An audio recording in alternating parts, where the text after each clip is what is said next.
Hola, hola, Dios les bendiga, queridos hermanos en Cristo, queridos amigos, ¿cómo están cada uno de ustedes? Espero que se encuentren muy bien. Aquí estamos conectándonos un ratito con ustedes para conversar. Pueden enviarme preguntas con confianza, poner sus comentarios, aquí los puedo accesar para leerlos ahorita que comiencen a conectarse cada uno de nuestros hermanos. Estoy muy emocionado porque ya comenzamos la clase del Antiguo Testamento. Estaba compartiendo con un hermano del equipo del seminario de que estoy muy contento porque veo cada vez más clases en el seminario y veo que se está llevando a cabo el propósito de entrenarles a ustedes, de entrenar personas que desean capacitarse para el ministerio, para servir a Dios, para conocer la palabra de Dios. Y recuerdo, bueno, todo esto comenzó en el año 2004. Estamos hablando de hace casi 20 años atrás, 19 años atrás, que el Señor nos llamó a mi esposa y a mí a servir en el área de Portland, Oregon. Cuando estábamos en México, mi esposa y yo tenemos 40 años de conocernos, o más de 40 ya, desde niños. Y cuando el Señor me llamó al ministerio y también llamó a mi esposa por separado, ella tuvo la oportunidad de ir a Cuba como misionera, estaba muy involucrada en su universidad en Monterrey, México, compartiendo de Cristo en estudios bíblicos. Y es muy lindo eso porque cuando amamos a Dios y comenzamos a servirles, cuando Dios empieza a equiparnos para servirle, realmente hay una frase que es real, dice: Dios no llama a los capacitados, sino que Dios capacita a los llamados. Así que, ¿y cómo sabes si tienes un llamado de Dios?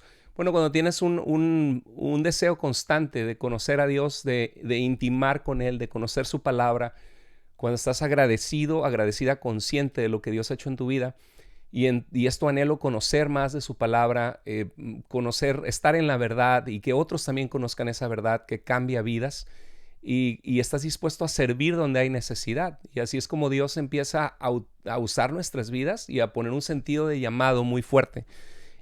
Buenas noches, Rodri Asnan, bendiciones, buenas noches, que Dios le bendiga, bienvenida.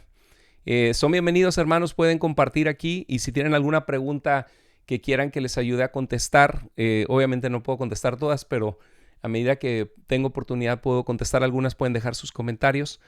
Y entonces en el 2004 les compartía que llegamos a servir al área de Portland, Oregon, como misioneros con varios grupos étnicos. Entonces cada semana estábamos mi esposa y yo visitando iglesias ucranianas, rusas, coreanas, japonesas, de diferentes nacionalidades. Y fue una experiencia muy enriquecedora, muy bonita. Recuerdo en una iglesia rumana creciente, una iglesia sana, fuerte, que conocimos al pastor que había sido campeón de box en Rumania, y nos contó su testimonio cómo bajo el régimen comunista tenían que reunirse escondidas para estudiar la palabra de Dios, y tenían un seminario en el bosque en Rumania, entrenando pastores, pero escondidas del gobierno porque era un gobierno comunista.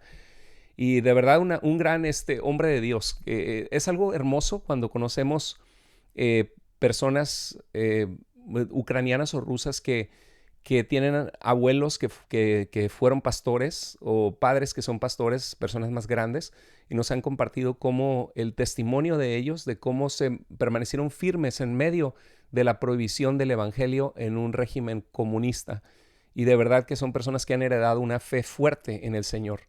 Por eso nos duele mucho lo que está pasando ahorita con la guerra de Rusia y de Ucrania, una guerra tan innecesaria, porque tenemos hermanos que queremos mucho de esa comunidad.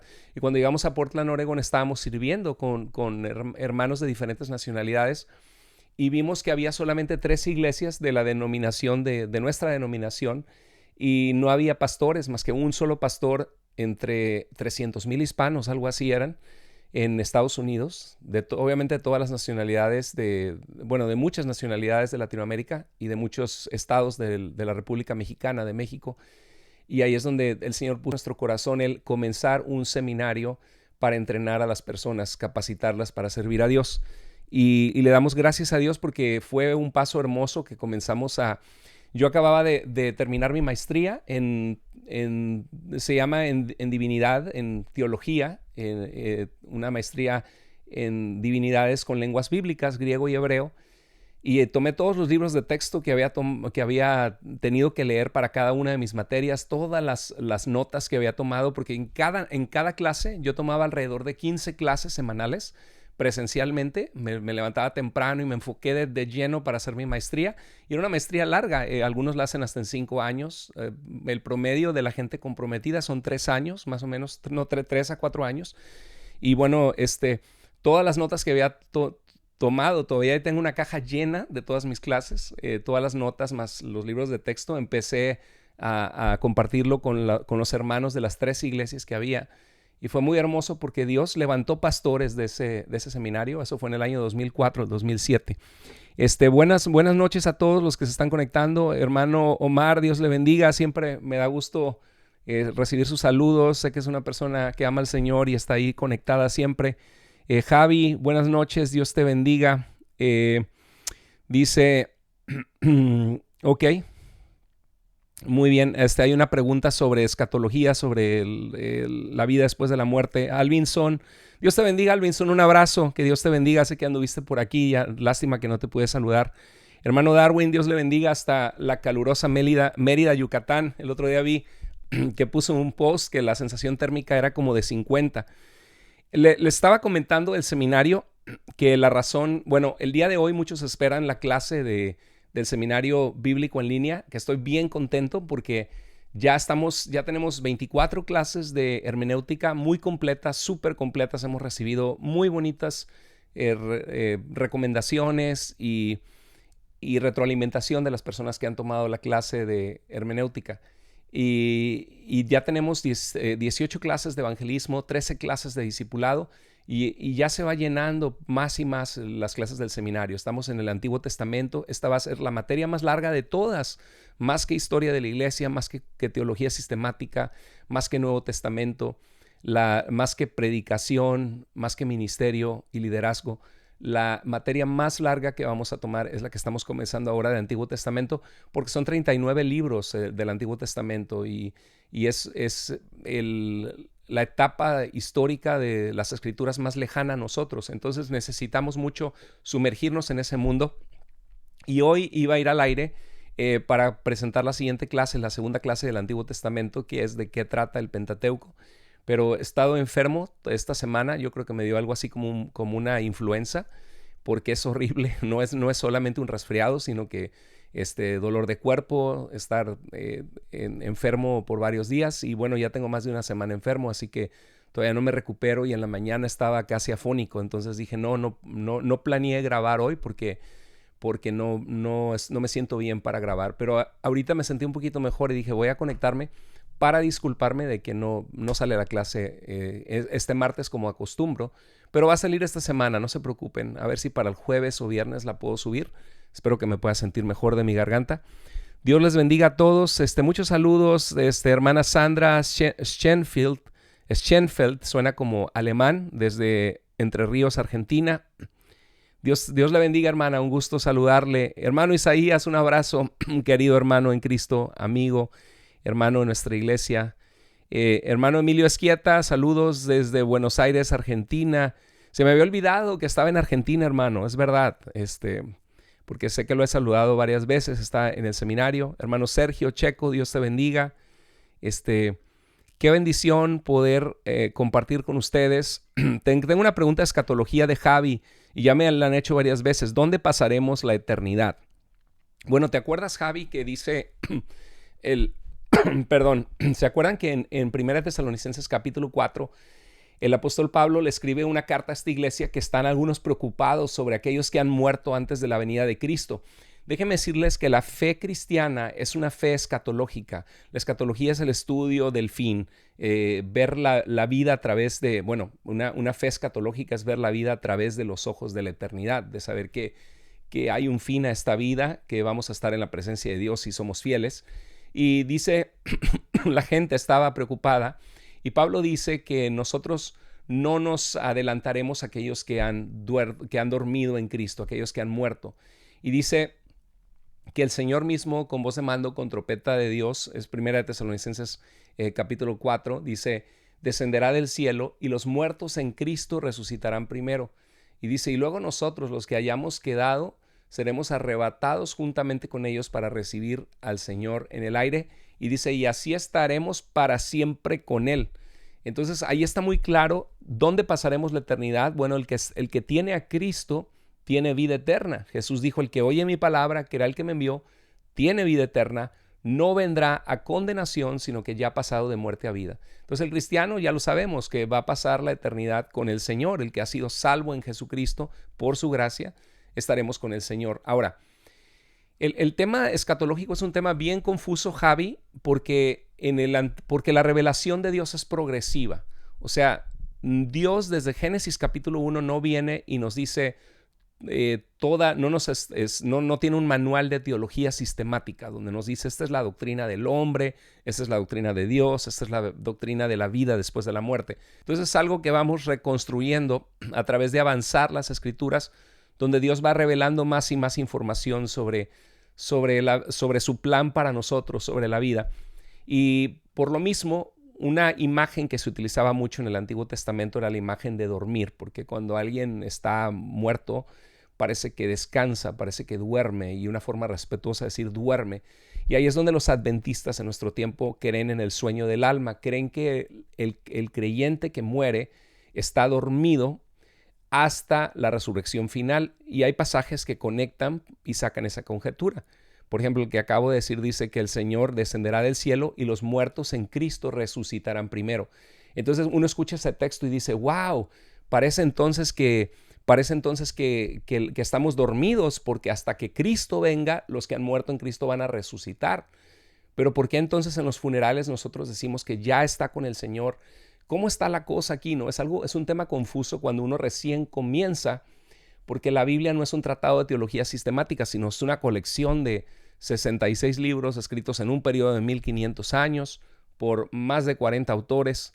Y en medio de esos, el contenido de los libros, en los diferentes géneros literarios de la Biblia, que tenemos ley, poesía, narrativa histórica, cartas, literatura apocalíptica. En medio de todas las literaturas, uno va reconstruyendo qué dice la Biblia sobre un tema. Eso es lo que lo hace complejo. Entonces, lo cierto es de que con textos que pueden arrojar luz, podemos ver que el cristiano puede saber que va con el Señor, porque Pablo decía en Filipenses 1:21, porque para mí el vivir es Cristo, pero el morir es ganancia. O sea, Pablo pensaba que al morir él iba a ganar algo muy grande, que era la eternidad con el Señor. Y decía que no sabía qué escoger, si quedarse aquí en la tierra, el apóstol Pablo, para poder ser de bendición a las iglesias que lo necesitaban aún, o si ir con el Señor, lo cual es muchísimo mejor. El apóstol Pablo no dice si quedarme en la tierra esperando la resurrección, ¿no? Sino dice si ir con el Señor.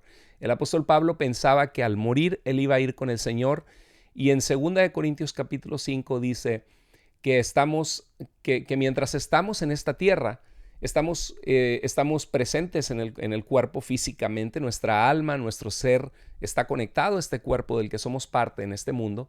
Y dice, pero estamos ausentes al Señor. Pero lo que yo quisiera, dice el apóstol Pablo, dice que sabemos que aunque estemos ausentes del cuerpo, si llegamos a morir, estaremos presentes al Señor. Entonces, el apóstol Pablo, para él es definitivo que al morir, al dejar este cuerpo, estamos inmediatamente presentes al Señor. Y podemos ver en el caso del Señor Jesucristo en Lucas capítulo 23, verso 43. Vemos que está estos dos criminales condenados por haber infringido las leyes de su tiempo, están condenados a la muerte, y uno de ellos voltea a ver a Jesús y le dice, Señor, acuérdate de mí cuando vengas en tu reino. Y Jesús le dice, de cierto te digo, y muy importante porque Jesús le da una certeza. Jesús le dice, y Jesús es Dios en la carne, Dios hecho hombre. Le dice, ciertamente te digo que hoy mismo estarás conmigo en el paraíso. Entonces Jesús no le dijo, espérate que te quedes dormido un tiempo y ya después que resucites después de miles de años, algún día estarás conmigo en el paraíso, sino le dice, hoy mismo estarás conmigo en el paraíso. Entonces cuando vemos la promesa de Jesús al ladrón en la cruz, que ese mismo día estaría con él en el paraíso, cuando vemos que el apóstol Pablo dice que morir es ganancia y que vamos con el Señor, y cuando dice que estando ausentes de este cuerpo, estamos presentes al Señor, el cristiano puede tener la confianza de que al morir va a la presencia de Dios, pero todavía no ha experimentado una resurrección corporal glorificada, que es lo que menciona en 1 Corintios capítulo 15, 2 Corintios 5, da luz en cuanto a esa resurrección, donde nuestro cuerpo será un cuerpo perfecto, no sujeto a las limitaciones, las carencias de nuestro cuerpo físico actual o al dolor del cuerpo físico actual. De alguna manera tendremos un cuerpo glorificado, y eso se refiere Pablo cuando dice que el Señor mismo con voz de mando, con trompeta de Dios descenderá del cielo, los muertos en Cristo resucitarán primero, ya llegará el tiempo, mientras estamos con el Señor, llegará el tiempo de venir y tener un cuerpo físico, no solamente estar en la presencia de Dios como almas delante de Él, sino un cuerpo físico, y se resucitarán primero, y entonces los que estemos en la tierra, pues seremos arrebatados juntamente con ellos, y así estaremos para siempre con el Señor. Ahora, en el libro de Isaías refleja mucho un nuevo éxodo y vamos a ver mucho de estos detalles dentro de la materia del Antiguo Testamento, pero en el libro de Isaías se habla la promesa de una nueva tierra, de cielos nuevos y tierra nueva, y el apóstol Pedro comparte esa visión de cielos nuevos y de tierra nueva. Entonces nuestra ciudadanía está en los cielos, pero también la Biblia nos habla de un cielo nuevo y de una tierra nueva. ¿Cómo sucederá eso? Pues solamente el Señor lo sabe, pero eso es palabra de Dios. Entonces, ¿dónde pasaremos la eternidad? La pregunta más fácil de responder, Javi, en lo que vemos en múltiples pasajes, es en la presencia de Dios. ¿Dónde será eso? El cielo es la presencia de Dios, ¿no? Y el Señor nos habla de un cielo nuevo y tierra nueva. Y si llega el tiempo que estemos en un cielo nuevo y tierra nueva con un cuerpo glorificado, pues es parte de lo que la Escritura dice. Pero lo más importante es saber, porque en Apocalipsis se ve que baja la nueva Jerusalén. La Jerusalén representaba el lugar del templo donde moraba la presencia de Dios. Entonces lo más importante es saber que estaremos con el Señor para siempre. Y bueno, hay diferentes puntos escatológicos, pueden verlo en la clase de hermenéutica. Tengo 2 clases bien profundas sobre el libro de Apocalipsis, cómo interpretarlo. Y depende de tu posición interpretativa de Apocalipsis, la convicción que vas a tener sobre esto y sobre el reinado de Cristo en la tierra también. Buenas noches, Danieli Ortiz, Dios te bendiga, saludos hasta Kentucky, Estados Unidos, que Dios te bendiga, hermana. Gracias, Rodias, oraré por su recuperación. Sí, pues ando malo ahorita. Ya estoy sintiéndome mejor, yo creo que anímicamente, porque cuando te da influencia te sientes bien mal. Y decía el apóstol Pablo, ¿quién no enferma y yo no enfermo? A Timoteo le decía, toma un poco de vino por tus constantes enfermedades, porque era medicinal. Dice en 1 Timoteo 5, me parece que es versículo 20, dice, a Trófimo dejé enfermo en Mileto. Hay cristianos que creen que los pastores no nos enfermamos, o algunos, ¿no? O creen que si somos cristianos solamente declaramos sanidad en el nombre de Jesús, pero la realidad es que estamos sujetos a la fragilidad de este cuerpo físico y nos enfermamos todos. El apóstol Pablo se enfermaba y ciertamente el Señor es poderoso y vemos que el Señor sana y se glorifica muchas veces porque Él es el mismo Dios, el Señor es el mismo de ayer, hoy y por los siglos. Sin embargo, también Dios permite que pasemos estas debilidades. Dice el apóstol Pablo que gracias a una enfermedad del cuerpo les llevó el evangelio a los Gálatas. Entonces el Señor usa aún nuestras debilidades para poder contar nuestras bendiciones y saber qué tan bendecidos somos cuando tenemos salud, y nos hace dependientes de Dios la enfermedad. Hermano Darwin Cobos, Dios te bendiga. Me gustó mucho la explicación de los libros deuterocanónicos, porque es un argumento que esgrimen mucho los católicos. Totalmente, hermano Darwin. En la primera clase de Introducción al Antiguo Testamento estuvimos hablando de qué libros componen el Antiguo Testamento y cómo la Biblia hebrea se divide en esas 3 partes de Torah, Neviim y Ketuvim, que en hebreo significa la ley, los profetas y los escritos. Y vimos que la Biblia cristiana de nosotros tiene 39 libros, el Antiguo Testamento. La Biblia hebrea tiene 24, pero nuestros 39 son exactamente los mismos 24, solamente que los ordenan diferente. Esdras y Nehemías son un libro, los 12 profetas menores son un solo libro. Y cuando lo sumas, suman 24, pero son los mismos 39 que tenemos nosotros. Y la Iglesia Católica a veces se toma de eso, de los deuterocanónicos, como para decirnos que no somos la iglesia verdadera, que le hemos quitado la Biblia, cuando en realidad, pues por eso se llaman deuterocanónicos, agregados al canon en segundo lugar.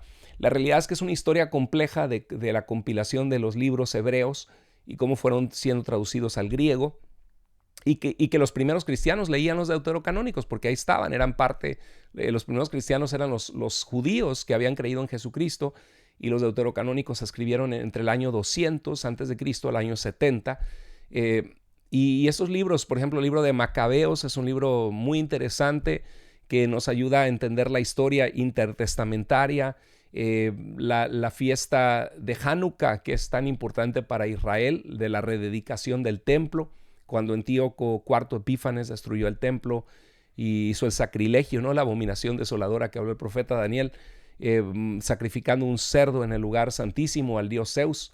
Entonces es muy interesante leer el libro de Macabeos, el libro de sabiduría. Es un libro con mucha sabiduría. Este libro de Eclesiástico no son libros prohibidos, no son libros malos, son libros de hombres temerosos de Dios, y la iglesia los consideró libros de edificación, pero no eran parte del canon de la Biblia, y no lo fueron, y ya vimos en esa clase que hubo algunos errores. Tienen errores históricos y doctrinales que no encajan con otras partes de las Escrituras. Y la realidad es que ni siquiera sustentan doctrinas católicas para explicar nuestras diferencias, ¿no? Solo el libro de Macabeos habla de que hicieron oraciones por los muertos en la batalla, algo que los cristianos no practicamos, que no vemos en el resto de libros de la Biblia, que debamos orar por los muertos, pero sí, lo que sí vemos es de que, no vemos, porque ahí decía, lo que sí vemos es que ahí dice que oraron por los muertos, pero no dice que oraron a los muertos, que es lo que practica el catolicismo romano actual, que considero que es una de las peores doctrinas del catolicismo, que la hace ser una doctrina tan ajena a las Escrituras. Y esa es nuestra pasión, por eso hacemos lo que hacemos, que la gente conozca la verdad, conozca a Jesús y entienda que Jesucristo basta, que Él es la salvación. Y entiendo que hay confusión, que hay muchas falsas religiones, que hay sectas. Los católicos se quejan a veces de que cualquiera abre su iglesia, y sí es verdad eso, de que es verdad, hay iglesias que se abren, que están enseñando falsa doctrina, y que a uno le duele el corazón de saber que una persona se autoproclamó un líder en esa iglesia, y estamos de acuerdo. O sea, hay apologistas católicos que pueden decir, no, pues mira, abrieron su doctrina y le están sacando el dinero a la gente, y que están haciendo pactos con Dios, y podemos decir, sí, estamos de acuerdo, no está bien lo que este líder está enseñando o lo que están haciendo en esta iglesia, pero eso no hace al catolicismo correcto, porque el catolicismo también tiene un montón de prácticas que fueron prácticas que fueron adoptadas en siglos posteriores y que no son apostólicas, que no están en el Nuevo Testamento. O sea, necesitas leer las Escrituras y lees la Biblia y no encuentras una sola oración a la Virgen María, ni a los santos, ni tampoco lo ves en los padres apostólicos. Todo tiene que ver con oraciones a Dios, la gloria a Dios. Son prácticas, desviaciones doctrinales que no son el cristianismo que Jesucristo dejó, que los apóstoles transmitieron. Dios les bendiga. Aureo Bueno, Dios le bendiga, pastor, desde Ciudad Altamirano, Guerrero, México. Muchos saludos hasta Guerrero. Dios te bendiga, hermano. Dianelli, ok, Daniel, pastor, ¿cuál es la postura sobre el arrebatamiento de la iglesia? Dice, ¿cómo cristianos pasaremos 3 años y medio de la tribulación o estaremos cuando empiece la tribulación? Sí, Dianelli, mira, la posición más común en nuestros tiempos, con la que crecimos la mayoría de nosotros, es la de la serie de los libros de Tim LaHaye, Dejados Atrás, Left Behind Series se llama en inglés, y hay una serie de películas. Y esta posición se llama el dispensacionalismo premilenial. El dispensacionalismo es porque cree que Dios ha tratado en diferentes dispensaciones con los seres humanos de formas distintas, desde el tiempo de Adán, en el tiempo de Noé, en el tiempo de Abraham, cuando vino la ley. y ahora en Cristo. Y premilenial es porque cree que Cristo viene antes del reino milenial de Cristo, reinando 1000 años en la tierra. Ahora, el asunto es que para hablar del reino de Cristo de 1000 años en la tierra hay un solo versículo claro que habla de un milenio, de un reino de 1000 años, que se encuentra en Apocalipsis capítulo 20. Entonces, ¿cómo va a suceder esto exactamente? Es la pregunta que nos hacemos, porque el libro de Apocalipsis es un libro sumamente simbólico. Todos los números que están ahí son simbólicos. Y 1000, para el Señor un día son como 1000 años, 1000 años son como el día de ayer que pasó. Para 1000 es un término que habla de un tiempo largo, prolongado de tiempo. Ahora, el dispensacionalismo premilenial es una creencia escatológica que fue impulsada por John Nelson Darby, un estudioso irlandés, alrededor de hace 170 años atrás, o sea, a mediados del siglo XIX. Lo interesante es que antes de mediados del siglo XIX no ves el dispensacionalismo premilenial en la historia de la iglesia. Entonces eso nos debe causar mucha cautela porque es una creencia nueva prácticamente de hace 170 años a la fecha. Y la pregunta es, ¿qué creían los primeros cristianos? Entonces, en el hecho el dispensacionalismo premilenial cree en dos venidas de Cristo. Cree que Cristo viene por su iglesia, donde somos arrebatados, y cree que Cristo viene con su iglesia, o sea, viene la tribulación 7 años en la tierra o 3 años y medio, según la posición que es, si es la venida de Cristo a la mitad de la tribulación en 3 años y medio o antes de la tribulación, y la ira de Dios se derrama 7 años en la tierra, y entonces Cristo ya viene con sus santos para reinar por 1000 años, y esa es la posición con la que hemos crecido la mayoría de nosotros. Sin embargo, hay muchos pasajes bíblicos que no dan chance a creer que hay un rapto secreto de la iglesia. Sí hay un arrebatamiento. La palabra en Tesalonicenses dice que seremos arrebatados juntamente con ellos, con los muertos en Cristo que resucitaron, para estar para siempre con el Señor. Y es la palabra harpazo, que somos arrebatados. Pero no es la palabra no significa raptados, sino arrebatados. Entonces, el rapto secreto de la iglesia no es algo que veamos en la Escritura, es una conjetura, una posición escatológica que no encuentra apoyo para los que estudiamos un poquito más, creemos que no encuentra apoyo. Ahora, todos los cristianos tenemos derecho a estudiar este tema y a llegar a nuestras conclusiones. La verdad que es un tema totalmente, absolutamente secundario a la fe, porque nuestra vida cristiana no depende de si crees o no en el arrebatamiento secreto de la iglesia. Mira, estaba buscando aquí, estoy abriendo mi Biblia aquí en mi computadora, 2 Tesalonicenses, si vas a tu Biblia, hermana, y buscas 2 Tesalonicenses capítulo 1, dice el verso 6, el verso 6, bueno, desde el 5 voy a leer, dice: todo esto prueba que el juicio de Dios es justo, y por tanto Él los considera dignos de su reino por el cual están sufriendo. Los tesalonicenses estaban pasando rechazo social.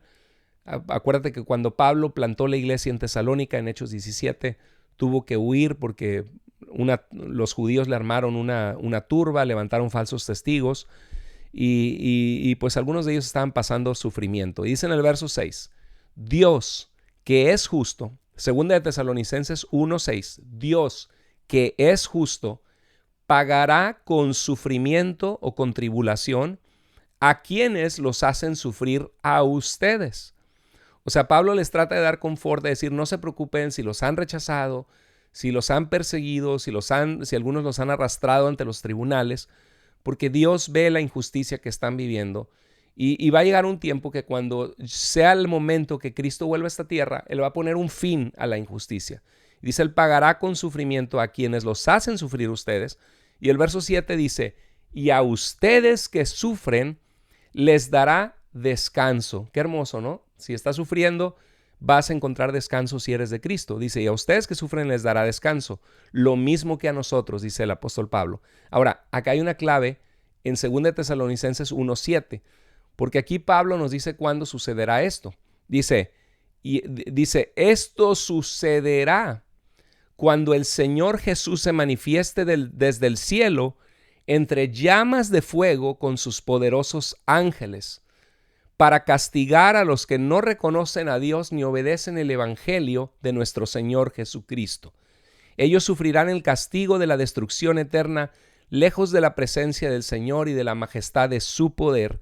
El día, fíjate lo que dice, el día en que venga para ser glorificado por medio de sus santos y admirado por todos los que hayan creído, entre los cuales están ustedes, porque creyeron el testimonio que les dimos. ¿Qué es lo que está diciendo aquí el apóstol Pablo? Dice que cuando Cristo, del verso 8 dice, esto sucederá cuando el Señor Jesús se manifieste desde el cielo entre llamas de fuego. Ahora, quiero preguntarte, ¿parece esto ser un rapto secreto de la iglesia? Dice que el Señor Jesús se manifestará desde el cielo entre llamas de fuego con sus poderosos ángeles. Esto parece ser una imagen apocalíptica del fin de los tiempos, donde se manifiesta el Señor lleno de fuego, con poder, con poderosos ángeles, miles de ángeles. Y dice que cuando Cristo se manifiesta, ¿qué va a pasar? Que pagará con sufrimiento a los que les hacen sufrir ustedes, y a ustedes que sufren les dará descanso. O sea, no hay un rapto secreto de la iglesia. En 2 Tesalonicenses capítulo 1 es clarito. Cristo se manifiesta muy visible, muy poderoso. Cuando Él viene, da descanso a su pueblo y trae juicio sobre los enemigos de Dios que persiguieron a su pueblo, que no reconocen a Dios ni obedecen el evangelio. Y ellos sufrirán el castigo de destrucción eterna, etc. Entonces, cuando vemos este pasaje, ahora sí vuelvo aquí, a ver, déjame ver tu comentario, hermana. Cuando vemos este pasaje, clarito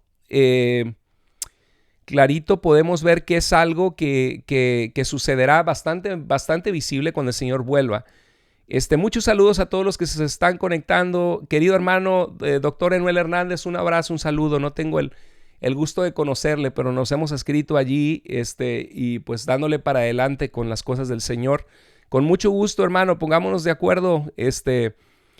Será una alegría poder compartir un poquito de lo que el Señor hace en nuestras vidas y de lo que estamos haciendo para traer luz en medio de tanta confusión en nuestros tiempos. Entonces, con mucho gusto, hermano, puede escribirme, escríbame y nos ponemos de acuerdo para pasarnos nuestros números de teléfono.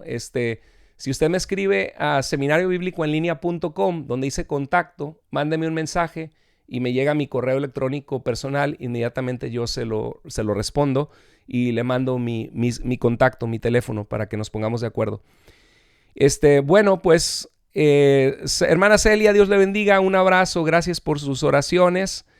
Qué bueno que le gustó lo de los libros deuterocanónicos, es un tema importante.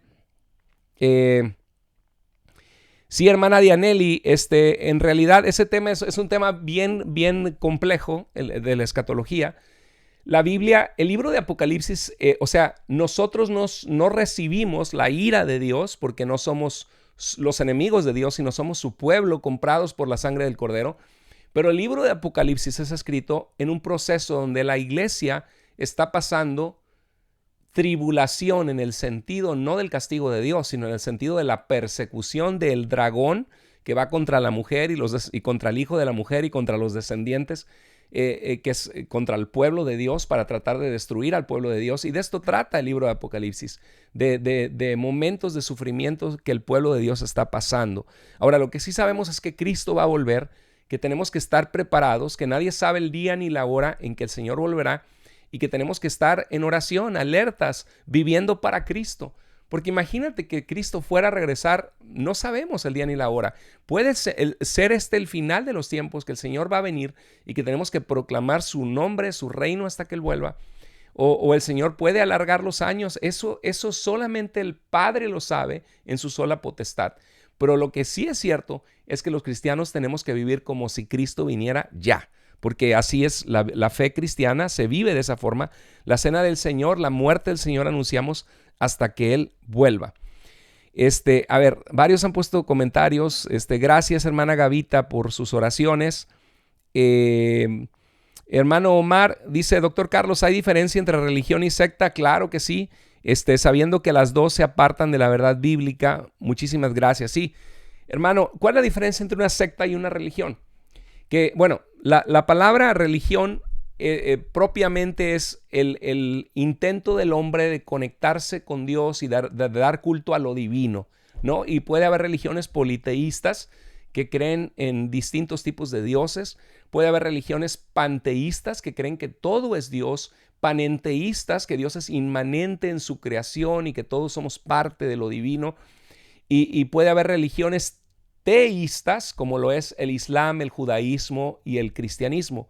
Y técnicamente hablando, desde el momento que nosotros damos culto a Dios y oramos a Dios ante los ojos de la gente, tenemos una religión. O sea, nuestra fe, donde tenemos a Cristo en nuestras vidas, tenemos comunión con Dios todos los días, tenemos una relación con Él. Nuestra fe es una fe que es descrita desde el punto de vista de qué es lo que estamos haciendo, es religión. Yo acostumbro a decir que no se trata de religión, sino de relación con Dios, en el sentido de que el hecho de cumplir con normas religiosas, con el rito de asistir a la iglesia, hay personas que van a misa y creen que ya están bien con Dios y salen de misa y el resto de la semana viven sin tener comunión con Dios, como si no conocieran a Dios. Y hay cristianos que hacen lo mismo, cristianos de nombre solamente que van a la iglesia o que van porque su esposa los lleva. Entonces, desde ese punto de vista no se trata de tener una religión, sino una relación personal con Dios. Ahora, pero técnicamente hablando es una religión lo que tenemos, porque estamos describiendo la religión como dar culto a la divinidad y nosotros damos culto a Dios. Ahora, desde ese punto de vista, todos somos religión. Todos los que tenemos un culto a lo divino, practicamos una religión. Y la religión se refiere principalmente a las distintas religiones principales del mundo. El intento del hombre de accesar a lo divino y de dar culto a la divinidad. Ahora, las sectas, existen sectas dentro del Islam, existen sectas dentro del budismo, existen sectas y diferentes manifestaciones de la religión hindú. A ver si un día hablamos de eso, ¿no? Porque de verdad que hay tanto que hablar sobre eso. Pero cuando hablamos de sectas dentro de la fe cristiana, del cristianismo, la palabra secta es una palabra de latín sectum, que significa algo que se secciona o se corta. Es un grupo que se corta de lo que históricamente ha sido creído por todos siempre. La regla de Lerins, que decía que es importante ver lo que ha sido creído por todos en todas partes siempre. Pero las sectas generalmente la utilizamos para hablar de grupos que tergiversan las doctrinas esenciales de la fe y que se aíslan como los únicos medios para poder accesar la verdad de Dios.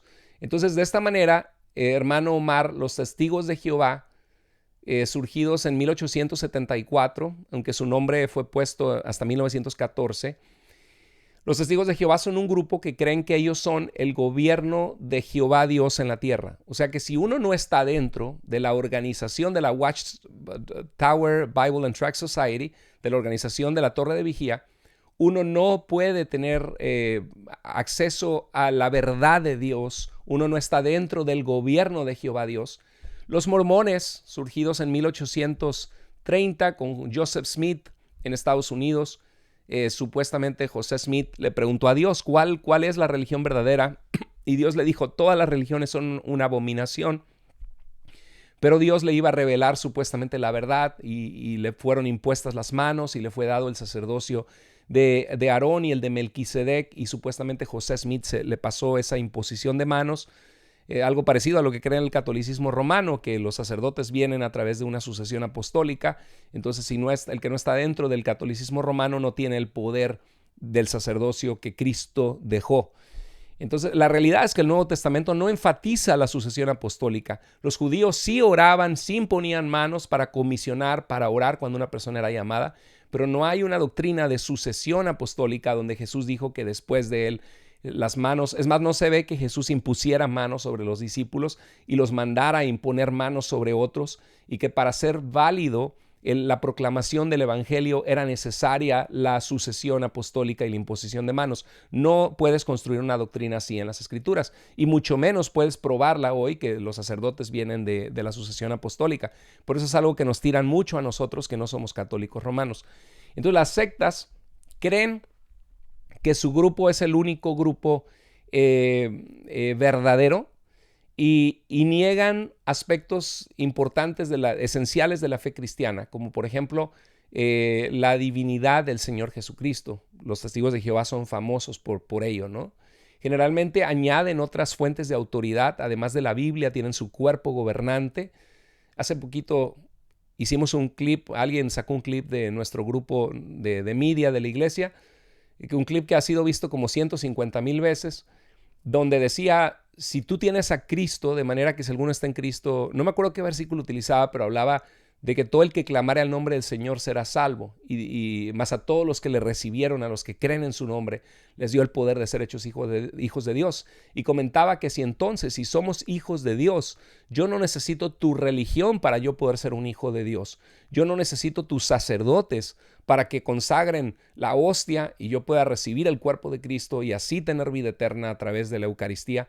Yo no necesito tus apóstoles. Cuando dije eso me refería a los apóstoles y profetas de algunas religiones o sectas o de los mormones actualmente.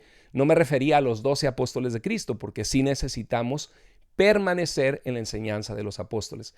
Entonces, de ese clip que se hizo, he recibido, no tienen idea cuántos ataques. Todos los días estoy respondiendo por lo menos 10 mensajes de ese clip últimamente por el último mes. Y tratando de explicar el contexto, ¿no? Ahora, eso no significa que todas las iglesias son iguales. No, señor. Hay iglesias, hay restaurantes buenos y restaurantes malos. Hay restaurantes buenísimos y restaurantes pésimos. Y lo mismo pasa con la iglesia. Hay iglesias muy buenas. Hay iglesias buenas, hay iglesias malas, hay iglesias súper sanas que tienen rendición de cuentas en el liderazgo, un liderazgo que es humilde, que ama a Dios, que se conduce con integridad, que buscan el bienestar de la gente. Y hay iglesias malísimas donde el líder es un capataz, prácticamente un casi sectario en la forma en que tratan a su gente. Y cuando los católicos romanos critican ese tipo de iglesias, nosotros como cristianos podemos decir, estamos totalmente de acuerdo que eso es reprobable, ¿no? Un líder falso, un líder que está lucrando con la fe intencionalmente, engañando a la gente, eso es algo reprobable. Como cristianos desechamos eso, porque amamos la verdad y amamos a la gente.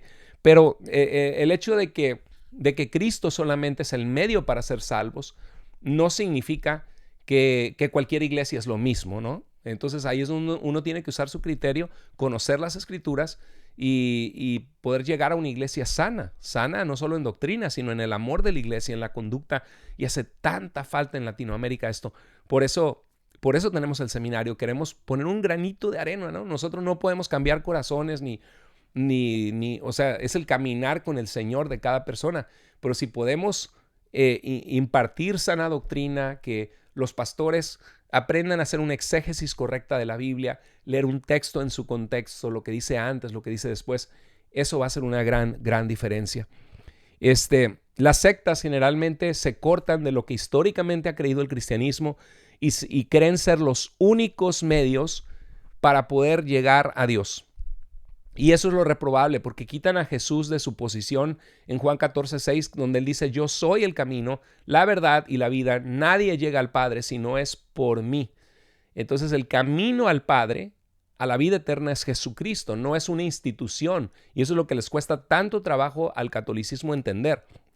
Pero el catolicismo se comporta como una gran secta, en el sentido de que le añaden a la autoridad de la Biblia su magisterio, porque es la Biblia y la tradición filtrada a través de lo que el magisterio decide. Y si tú no sigues la enseñanza del magisterio porque supuestamente es infalible, pues estás fuera de la iglesia o puedes ser expulsado de la iglesia porque es incuestionable.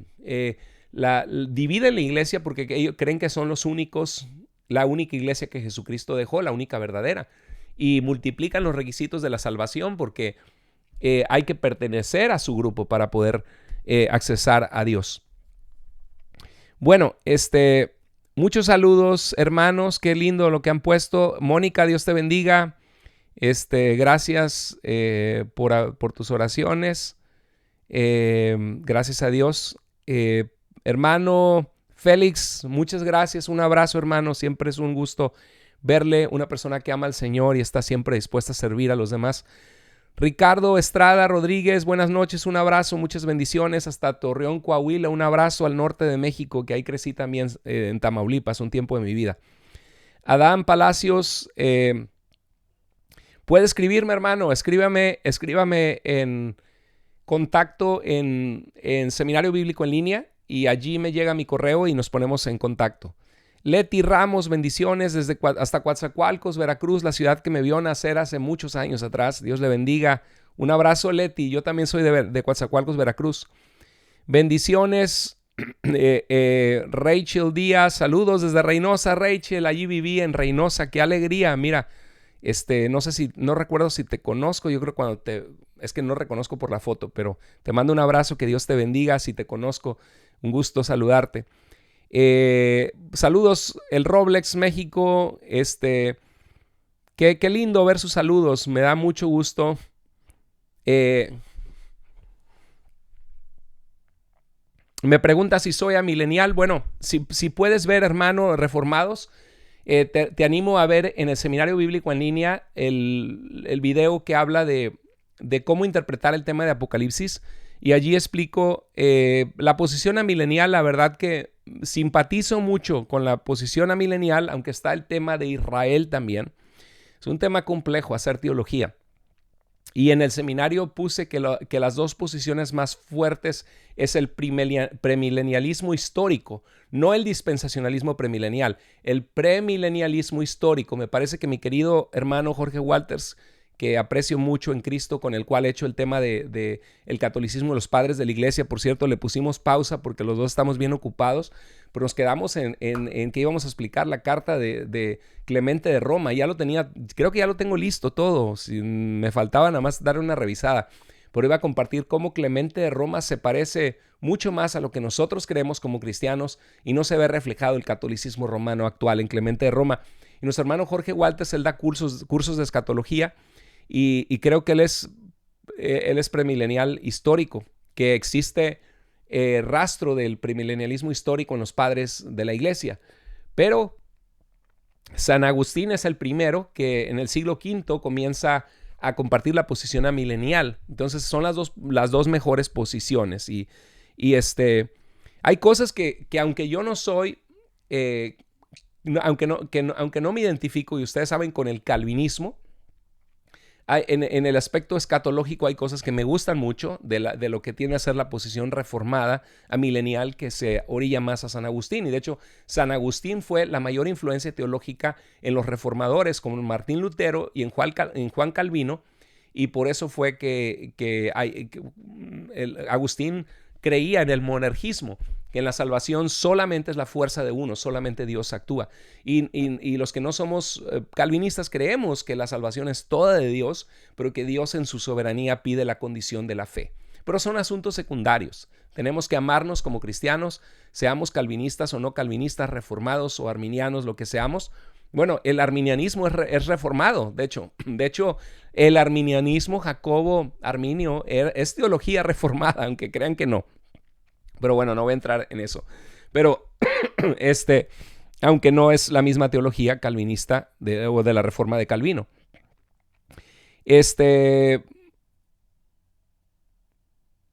Considerando el aspecto del tiempo, por eso para la religión católica somos una secta, porque entraron nuevas formas de ver el cristianismo. Buenísima pregunta, Charles Zul. Dios te bendiga, hermano.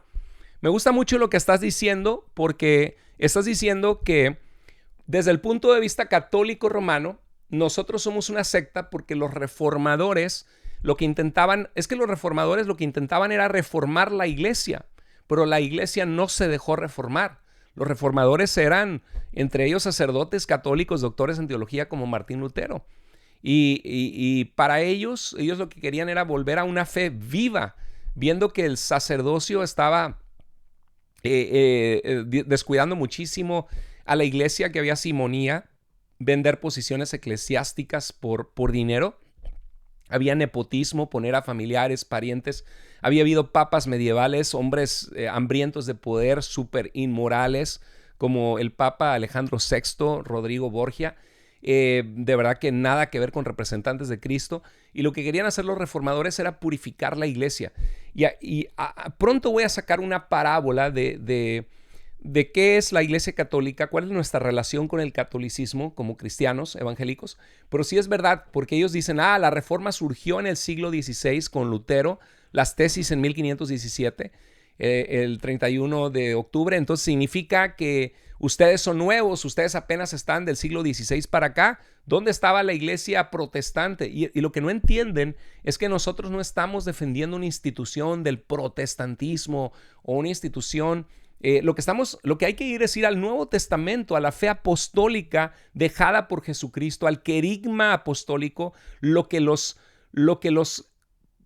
apóstoles que estuvieron con Jesucristo predicaron, y la esencia de la predicación apostólica era de que Jesucristo era el Hijo de Dios, el Mesías de Dios, que había venido a inaugurar el reino de Dios. Lo que Cristo predicaba era el reino de Dios que había llegado entre nosotros, y nos mandó la gran comisión de ir y hacer discípulos de todas las naciones, proclamando el Evangelio. Y cuando uno lee el Nuevo Testamento, lo que estamos hablando es de proclamar que hay perdón de pecados y hay vida en Jesucristo. Y lo que la Iglesia Católica Romana actualmente está creyendo no es el cristianismo apostólico del Nuevo Testamento. Ahora, en el siglo II, Ignacio de Antioquía, escribiendo en griego, es el primero que menciona como adjetivo la catolicidad de la iglesia, o sea, la iglesia toda, la iglesia en todas partes. Y el adjetivo en griego es la palabra católicos. Entonces, cuando habla de la iglesia católica, después, por ejemplo, Ireneo de León empieza a enfatizar la catolicidad de la iglesia, o sea, lo que la iglesia en todas partes ha creído, porque estaban surgiendo las doctrinas falsas del gnosticismo. Entonces, la iglesia del siglo II y III, que enfatiza su catolicidad, diciendo, hey, gnósticos, ustedes están enseñando un evangelio diferente, que no es el evangelio que Cristo dejó, no es lo que la iglesia toda, la iglesia, y el adjetivo es católicos, lo que la iglesia católica cree. Entonces, después, cuando Constantino se convierte al cristianismo y hace el edicto de Milán, favoreciendo a los cristianos, interrumpiendo la persecución en contra del cristianismo, se empieza a hacer un clima donde el imperio empieza a amar a la iglesia cristiana que fue perseguida, sobre todo los emperadores que estaban en el poder.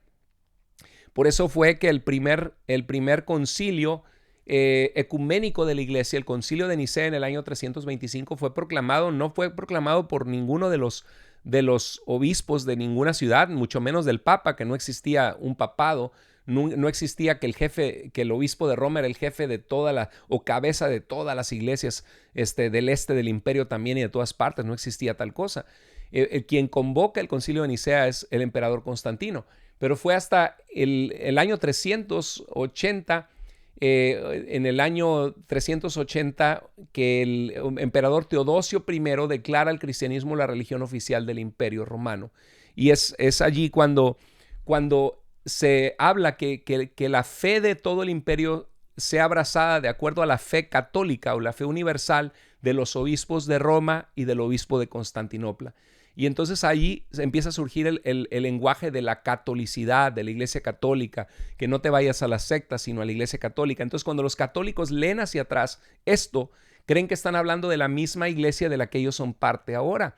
Pero esa iglesia no estaba rezando a María, ¿no? Postrándose ante las imágenes, hablándole a las imágenes, ¿no? Una cosa es tener pinturas que representan historias bíblicas o personajes de la Biblia en una cultura analfabeta, una cultura que no sabe leer ni escribir, que solamente escucha las escrituras.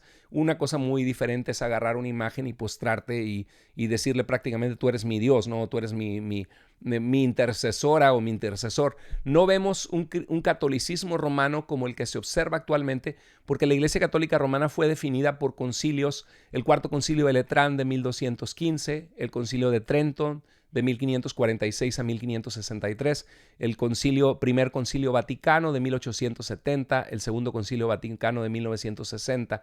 Entonces, a través de de esos concilios, la Iglesia Católica Romana definió dogmas que le dieron la identidad que tiene ahora. Entonces, la Iglesia Católica Romana actual no es la Iglesia apostólica que dejó Jesús, ni la del segundo y tercer siglo. Y ahí es donde muchos se confunden por el tipo de lenguaje que se utiliza. Pero bueno, vamos a estar explicando eso poco a poco.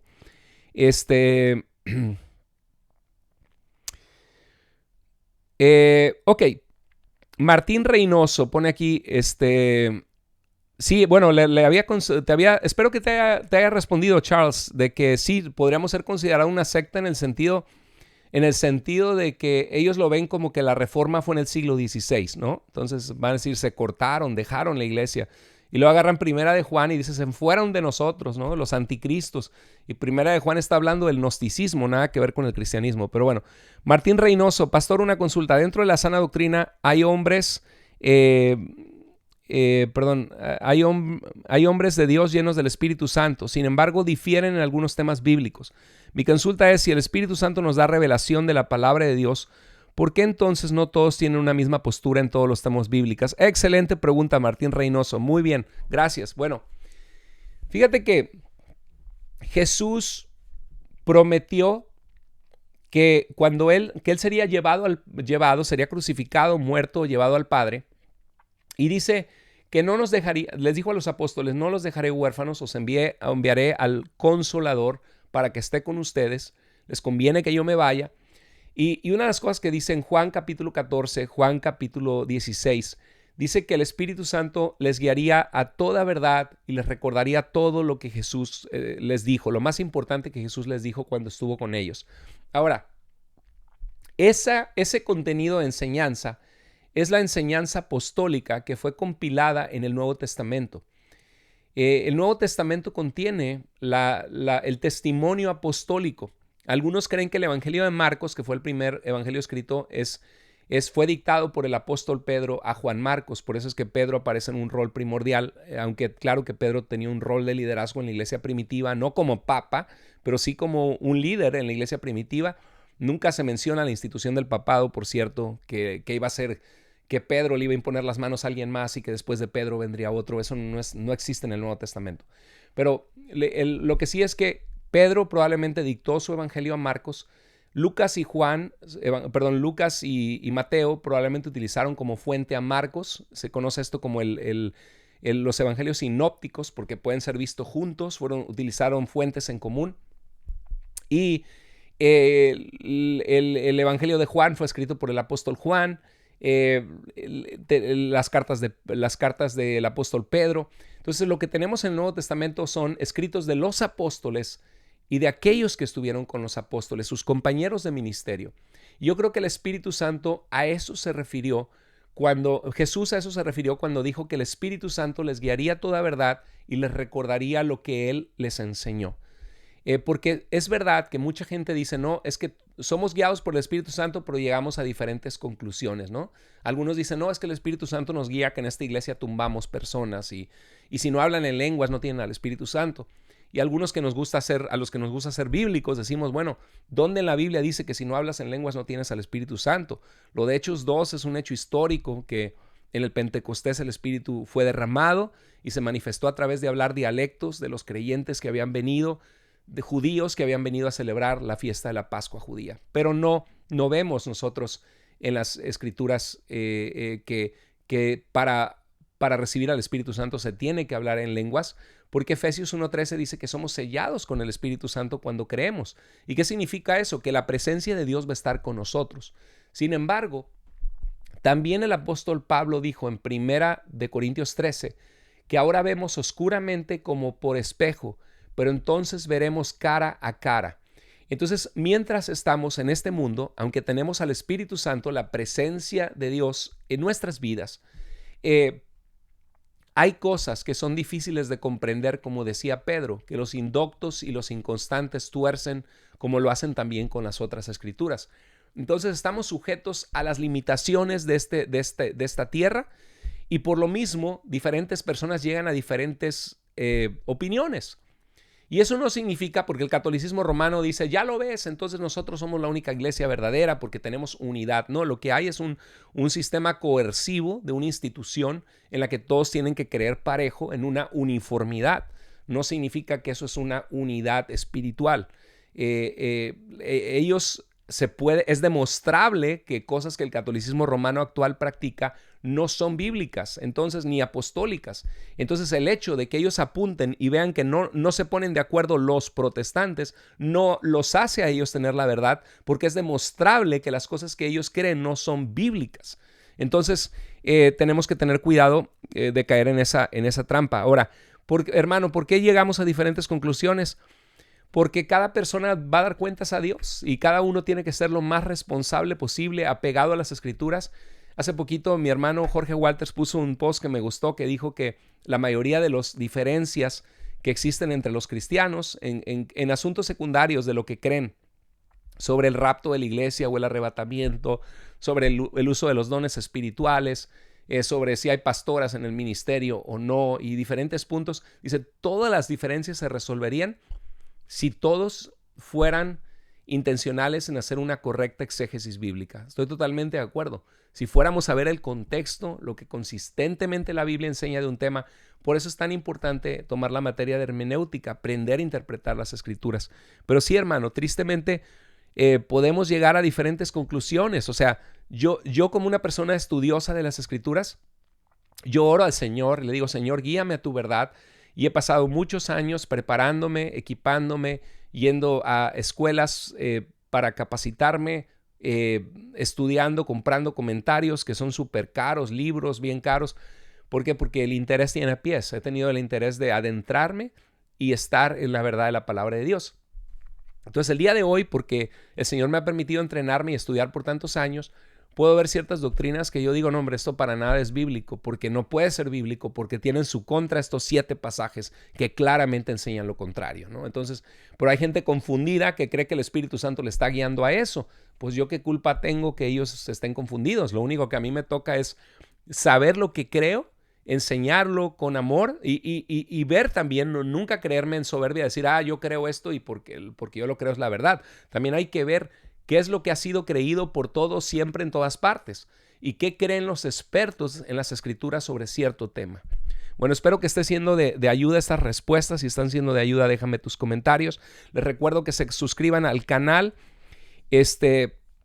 y que se suscriban al canal y siempre denle un like a los videos, porque yo veo videos que a veces tenemos de, no sé, 1000 views, 800 views y veo solo 27 likes. O sea, lo vieron 800 personas y solo 27 le pusieron un like. Ahora, la verdad es que a mí no me importa que la gente aplauda o ponga likes, pero sí me importa porque tenemos una misión de llevar la sana doctrina. Y si tú le pones like, el algoritmo famoso de YouTube dice, este es un video bueno porque a la gente le gusta, vamos a ponérselo a la gente para que sepan que está este video. Entonces, eso es todo. Te agradezco que si están conectados ahorita, por favor, póngale like al video. Si algo de lo que he compartido acá ha respondido preguntas que han sido de bendición, por favor, compártelo con otras personas. Bueno. Wow, tantas preguntas tan buenas. ¿Puede predicar la mujer en la iglesia sin ser pastora? Dejen esa pregunta para después. Ahí tengo un tema. ¿Qué opino de N.T. Wright y la nueva perspectiva de Pablo? Es que son preguntas que me voy a alargar si les respondo. Jesse Zúñiga, Dios te bendiga. Un abrazo.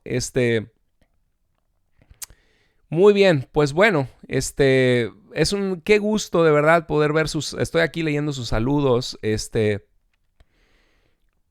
Dice Jesse Zúñiga, Doctor Moore, Dios le bendiga, siga adelante, no venda la verdad jamás, nunca por nada, ni por amistad, ni por compañerismo ministerial. Usted es muy valiente y no venda por nada la verdad, Dios le bendiga. Pues gloria a Dios, hermano, hay de mí que no dijera la verdad, ¿no? Porque eso nos llama el Señor, cuéstenos lo que nos cueste, la verdad hay que compartirla. El molinismo, Javi, es un tema muy interesante, necesario sobre lo que trata de ver es la providencia de Dios, de cómo Dios es soberano en el mundo, controlando los aspectos del mundo, sabiendo lo que Dios quiere hacer, con lo que el hombre va a hacer y con las posibilidades de lo que el hombre puede hacer en el conocimiento medio. El apologista Perdón, ¿cómo se llama? Te pasa que sabes un nombre súper bien y de repente a la hora de estar hablando crees que se te va a olvidar y por lo mismo se te olvida. El doctor, se me olvidó, pero es defiende mucho la postura del molinismo, pero voy a hacer un programa de eso más adelante, Javi. Ok, Rachel, Dios te bendiga, ya sé quién eres. Qué alegría, te mando un fuerte abrazo. Claro que sí, Raquel, qué bendición volver a... Años atrás te conocí, iba en el gimnasio, de los 15 a los 20 años de edad, iba diario, no diario, pero 5 veces a la semana al gimnasio y tenía muy buenos amigos ahí en el gimnasio y qué lindo saber que ahora estás caminando con Cristo, Raquel. Qué gusto me da eso, de verdad, gloria a Dios por eso. Qué bonito, ¿eh? Personas que conocimos en el pasado, que llegamos a compartir algo de Dios y pasan años y después te enteras que conocieron a Jesús como su Salvador. Qué alegría tan hermosa saber eso. Bueno, pues yo creo que me despido porque aquí ya llevo 1 hora 5 minutos. Según yo me iba a conectar 30 minutos para disculparme porque estoy enfermo. Estaba peor en la mañana, me sentía afónico, me costaba hablar. Y mira, ahorita hablé hasta por los codos, yo creo. Pero bueno, gracias, qué bueno que se conectaron. Yo creo que alrededor de 50 personas en los diferentes aparatos. Todavía no tengo amigos en Cristo que dicen, hay 500 conectados. Yo todavía no llego a eso. Ahora, la calidad de las enseñanzas que damos es importante, es buena. Estamos respondiendo preguntas bíblicas a la luz de su contexto. Por eso den a conocer el canal para que más personas se conecten y podamos hablar la verdad de la palabra de Dios con amor, con valentía y con veracidad. Y por eso denlo a compartir para que llegue a más y más y más personas. Bueno, sí, Darwin, un video sobre la formación de la Biblia. Ya vendrá, es que estoy como malabarista con un montón de cosas al mismo tiempo. Con el seminario bíblico en línea, el pastorado, haciendo lo de la apologética. Y es que la verdad es que no tengo el tiempo de hacerlo, pero si no lo hago, sé que Dios nos permite aportar algo que va a ser de ayuda y no podemos quedarnos con lo que tenemos sin darlo. Hay que darlo para que beneficie a otras personas y la gente no caiga en el error, en la mentira. Martín, te mando un saludo hasta Perú, que Dios les bendiga. Gracias, Sara. Estrellita, Dios te bendiga. Un gusto a todos los que se conectaron. Víctor, que el Señor te bendiga hasta Nuevo Laredo, un abrazo. Y bueno, pues sigamos adelante. Por favor, recomienden el canal, sigan adelante en el seminario. Y está buenísimo el curso de Antiguo Testamento, ¿verdad? Vienen cosas muy, muy buenas. Siempre hay que acercarnos a la palabra de Dios con humildad. Podemos aprender mucho, muchísimo. Hay diferentes niveles de conocimiento. Algunos están en pañales comenzando. Algunos tenemos años estudiando. Y en alguna temática todavía te puedes sentir en pañales porque cada estudioso tiene su especialidad. O sea, mis profesores, todos tenían un PhD, un grado de investigación, algunos en Antiguo Testamento, Nuevo Testamento, historia de la iglesia, y luego cada uno de ellos se especializaba en un área.